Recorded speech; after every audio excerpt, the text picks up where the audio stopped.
Bonjour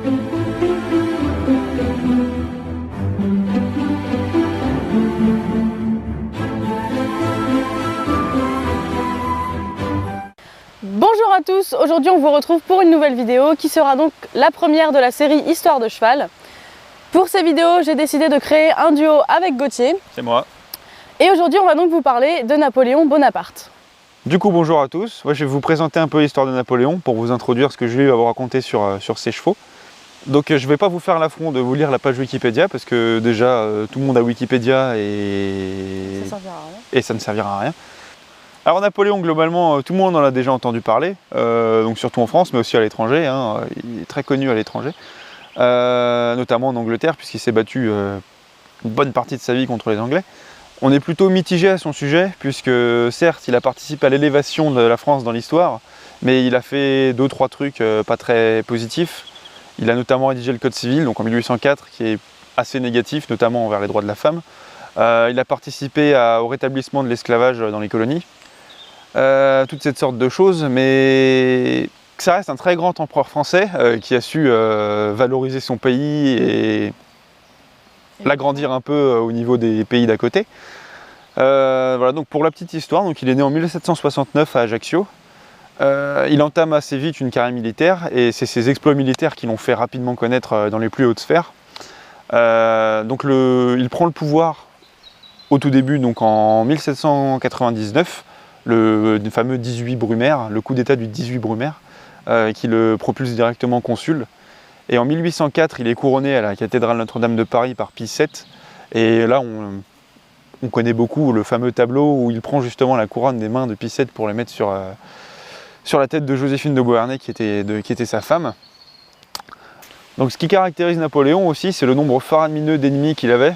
Forcément, quand on part à la conquête de territoires, et notamment des territoires voisins, on s'attire les foudres de pas mal de monde.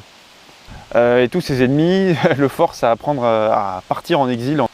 C'est donc en 1815 que Napoléon part en exil à l'île de Sainte-Hélène, où il va vivre 6 ans jusqu'à sa mort en 1821. Où il meurt finalement, non pas seul, mais bien éloigné de tout ce qu'il a entrepris et tout ce qu'il a fait finalement pour la France. Donc voilà, c'était un empereur bien basé sur les guerres et sur la conquête des pays voisins. Et donc évidemment, puisqu'à l'époque, en termes de véhicules, on n'était pas aussi développé qu'aujourd'hui, il avait, comme son armée, beaucoup recours aux chevaux. Et c'est ça que Julie va vous expliquer maintenant, parce que ces chevaux prenaient une part très importante de sa vie. Donc comme vous l'a dit Gauthier, Napoléon était un guerrier et un grand conquérant. À l'époque, forcément, ils utilisaient donc les chevaux pour se battre et pour se déplacer.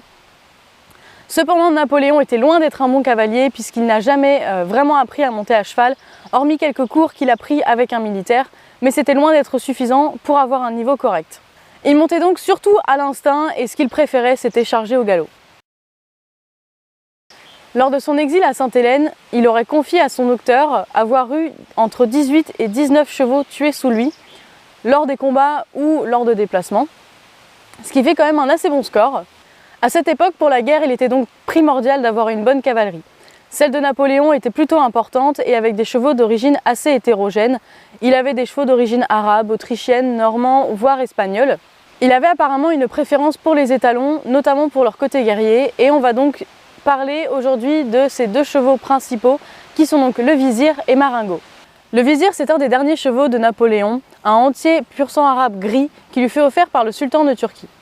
Il toisait 1,49 m et est né en 1793 et mort en 1826, à l'âge respectable de 33 ans. Soit 5 ans après la mort de Napoléon. Le Vizir a notamment participé aux campagnes de Prusse et de Pologne entre 1806 et 1807.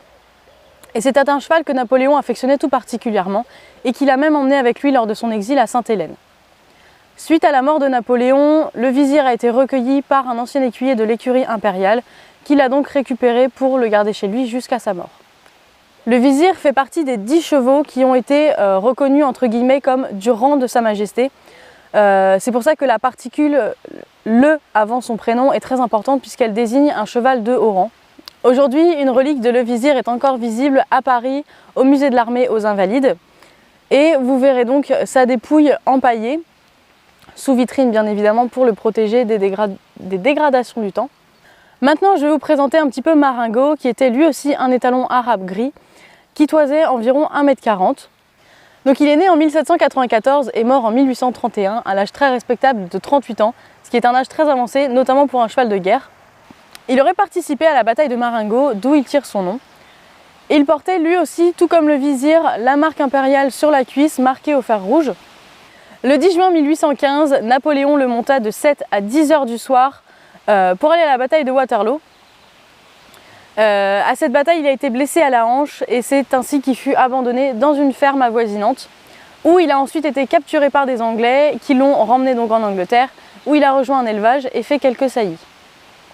Il a donc fini ses jours en Angleterre et vous pouvez maintenant voir son squelette qui est exposé au Musée national de l'armée de l'Académie royale militaire de Sandhurst en Angleterre.